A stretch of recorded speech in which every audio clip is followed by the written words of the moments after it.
Sa teritoryong okupado ng Russia sa Kherson, isang bola ng apoy ang humawi sa gabi at ang maitim na usok ay umakyat ng mahigit 1,000 piye sa kalangitan. Nabasag ang mga bintana na kalahating milya ang layo. Sa loob ng ilang segundo, nawalan ng kuryente ang isang Russian command post. Sa wala pang 2 minuto, mahigit 1,400 short tons ng artillery shells at 12 ng Iskander-M missiles ang sumabog. Nagkaroon ng chain reaction sa loob ng mga konkretong pader na may kapal na mahigit 2 talampakan na dapat sana ay proprotekta sa kanila. Ang puso ng firepower ng Russia sa kahabaan ng Kherson at Zaporizhia axis ay gumuguho mula sa loob.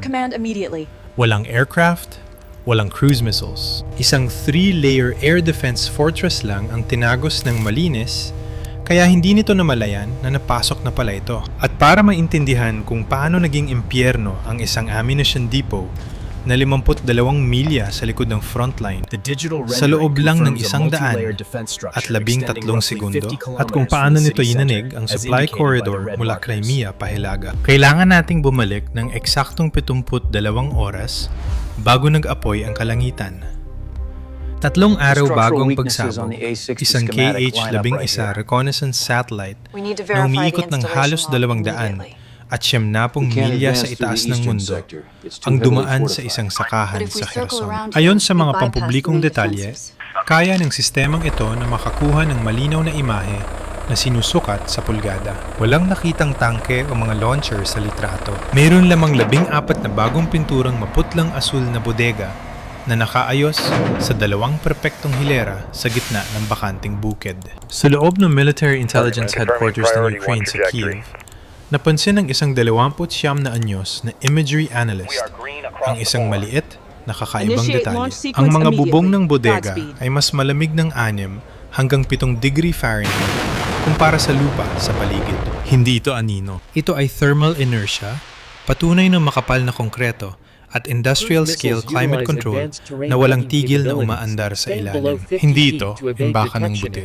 Ito ang pinakamalaking Russian ammunition hub sa southern Ukraine. Tinatayang naglalaman ito ng 1,400 hanggang 1,600 short tons ng artillery shells, 12 ng Iskander-M missiles, at nasa 3,800 na FPV drones. Ang halaga ng mga materyales ay umaabot sa halos $320 milyong. Sa estratehiya, itong tumitibok na puso ng firepower ng Russia sa Kherson-Zaporizhia axis. Ang mga pader na may kapal na 24 hanggang 28 pulgada ay dinisenyo para saluhin ang mga fragmentation. Pero ang bawat bunker ay kailangan huminga. Ang mga metal na ventilation grills sa bubong ang nagpapagana sa exhaust system at ang mga bagang ito ang gumawa ng kakaibang heat signature. Hindi lang basta nahanap ng Ukraine ang depot. Natukoy nila ang kahinaan nito. Hindi ang paghahanap ang naging hamon. Ang tunay na problema ay kung paano ito titirahin ng 52 milya sa likod ng linya ng labanan. Protektado ito ng magkakapatong na pansir systems, S-400 coverage, at electronic warfare na kayang lituhin ang spectrum. Wala ang Ukraine ng heavy bunker busters at air superiority, kaya hindi nila babasagin ang pader. Gagawin nila ang paraan para buksan nito ang sarili ng mali. Alas 6 ng umaga, malapit sa M14 junction, mga 87 milya sa hilaga ng Novleska. 3 lumang Kamaz trucks ang bumagtas patimog sa hamog ng teritoryong okupado. Nakasad sa mga logo ang Agricultural Technical Repair Services. Kupas na ang pintura at sira-sira ang mga trapal. Mukhang ordinaryo at madaling kalimutan. Pulido ang mga papeles, tugma ang mga contract codes, at sariwa ang mga pulang selyo. Sa papel, nagdadala sila ng kagamitan sa kalsada. Pero sa totoo, sa ilalim ng mga sibilyang kargamento at shock-absorbing foam, nakatago ang 18 UJ-22 airborne drones na tinanggalan ng pakpak. Ang bawat isa ay tumitimbang ng halos 187 libra at may lapad na halos 11 piye kapag binuo, na lumilipad sa bilis na 70 hanggang 75 milya bawat oras. Sa bawat na uso nito, merong humigit kumulang 44 na libra na shaped charge PBX warhead. Hindi ito dinisenyo para basagin ang konkreto, kundi para tumagos sa ventilation grills at sumabog sa loob ng mga bodega na puno ng shells at solid fuel missiles. Ang kabuuang gastos para sa buong fleet ay nasa $540,000 habang ang target sa harap nila ay nagkakahalaga ng mahigit $300 milyong. Hindi ito symmetrical warfare.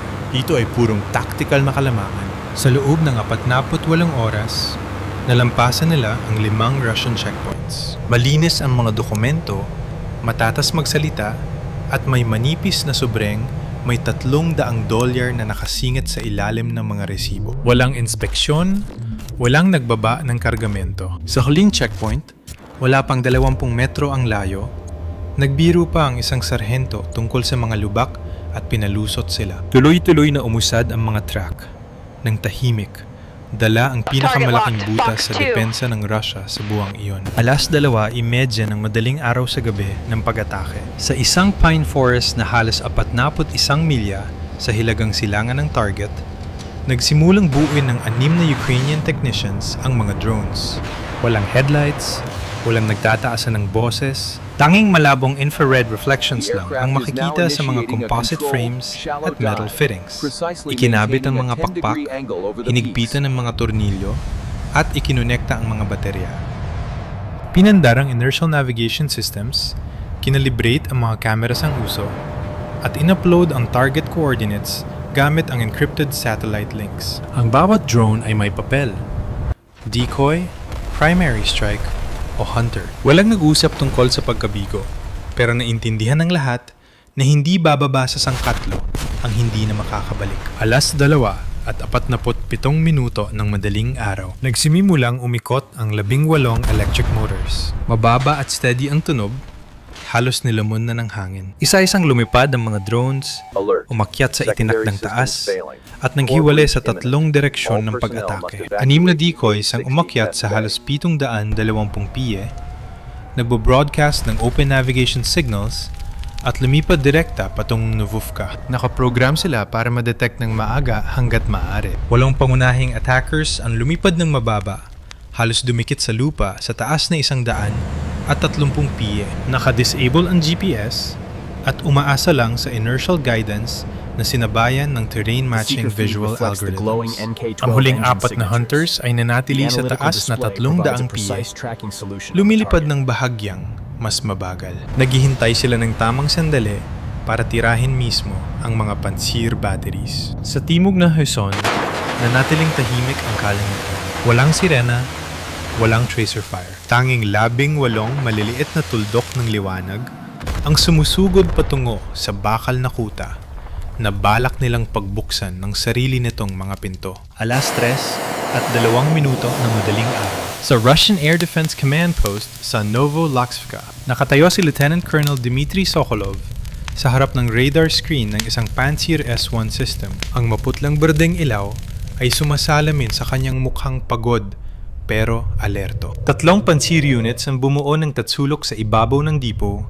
Nagpapatong-patong ang coverage para mabawasan ang blind spots. Sa likod ng inuring na iyon ay nakatayo ang isang S-4 unit para sa long-range surveillance. At mas malalim pa rito, ang electronic warfare systems na handang punuin ang critical frequencies. Sa papel, ito ay isang arkitekturang pandepensa na binuo para maging napakamahal ng anumang pagpasok. Inilalarawan ng mga pampublikong detalye na ang bawat pansir ay may dalang 12 ready-to-fire missiles. Kaya nitong mag-react sa loob ng ilang segundo matapos ma-detect ang target na sinusuportahan ng twin 30mm cannons na kayang gumawa ng pader ng apoy sa malapit na distansya. Mas naniniwala si Sokolov sa proseso kaysa sa propaganda. 4 na taon ng digmaan ang nagturo sa kanya na mas mahalaga ang disiplina at bilis ng reaksyon kaysa sa mga slogan. 3:11 na madaling araw. 6 na malinaw na tracks ang lumabas sa Northern Radar Sector. Nasa katamtamang taas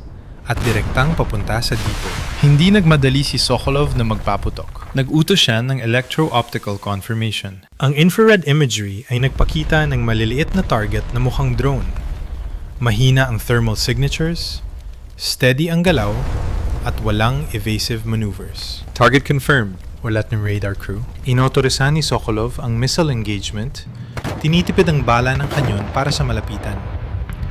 2 pansir systems ang nagpaputok. Ang mga puting guhit ng init ay humawi sa dilim sa bilis na supersonic. Sa loob ng ilang segundo, 6 na maliwanag na tuldok sa langit ang naging bulang apoy sa taas, na humigit kumulang 720 piye. Nabura ang unang wave, pero iyon lang ang nakikitang layer. Sa taas na humigit kumulang 100 at 30 piye, 8 pangunahing strike drones ang sumugod gamit ang ibang lohika. Ang ground-based radar, gaano man ka-advance, ay limitado pa rin ang physical horizon. Sa layong 10-10 milya, ang mga bagay na lumilipad ng napakababa ay pwedeng matakpan ng lupa at kurba ng mundo. Ang mga drones na ito ay dumaan sa ibabaw ng mga kanal, dumulas sa gilid ng kagubatan, at nag-adjust ng taas ng ilang dosenang talampakan para hindi lumampas sa horizon ng matagal. Habang nagdala si Sokolov ng malinis na tagumpay sa depensa, isang pangalawang banta ang papalapit sa ilalim ng paningin ng sistemang pinakapinagkakatiwalaan niya. Kasabay nito sa Skadovsk, halos 28 milya sa timog, nakatanggap ng mga unang alerto ang S-400 unit. Ang long-range radar nito ay sandaling na-track ang 6 na medium-altitude decoys, ang mga parehong winasak na ng pansir. Bago pa makumpleto ang authorization procedures, nawala na ang mga tracks. Naasikaso na ito ng inner ring na natiling naka-standby ang S-400. Ilang minuto ang lumipas habang papalapit ang mga tunay na delikadong low-flying drones. Iba ang naging itsura sa radar ng S-400. Sa taas na halos lampas lang ng 100 piye at mabilis na lumalapit, ang target ay nasa ilalim ng long-range radar horizon. Ang natira ay ground clutter at mahihinang signal na putol-putol. Hindi sapat na dahilan para maglunsad ng multi-million-dollar na 4-0 N-anim missile. Hindi sira ang S-400. Hindi ito nalinlang. Sadyang binuo ito para sa ibang uri ng larangan ng digmaan, at noong gabing iyon, wala itong angkop na titirahin. Alas 3:13 ng madaling araw, nagutos si Sokolov ng mas matinding electronic jamming. Tumaas ang transmission power, napuno ang critical frequency bands. Ang electromagnetic environment sa paligid ng Novlexa ay kumapal na parang invisible na hamog, na distort ang GPS signals. Nagsimulang magka-error ang inertial systems. Isang drone sa main attack group ang unang naapektuhan. Na-detect ng navigation system nito ang abnormal na paglihis. Gumana ang safety algorithms. Para maiwasan ang pagbangga sa lupa habang sira ang data, umakyat ito ng ilang dosenang talampakan. Ang maliit na galaw na yon ay nagtulak dito sa ibabaw ng radar horizon. Sapat na ang ilang segundo. Nag-lock ang isang pansir at nagpaputok. Isang kislap ang humati sa bukid. Nawala ng drone number 7 ang Ukraine. Akala ni Sokolov ay naintindihan na niya ang pamamaraan ng kalaban. Nag-utos siya ng mas mahigpit na low-altitude scans at adjustments para sa mga target na sumusunod sa terrain. Pero habang nagre-recalibrate at nagbabago ng prioridad, ang natitirang 7 drones ay nakalapit na sa halos 9 na milya mula sa depot. Alas 3:16 ng madaling araw, isinagawa ng Ukraine ang ikalawang hakbang. Gumana ang 4 na hunters. Ang target nila ay hindi ang bodega. Ito ay ang mga Pantsir systems na nagbabantay dito. Isang drone ang biglang umakyat ng sadya.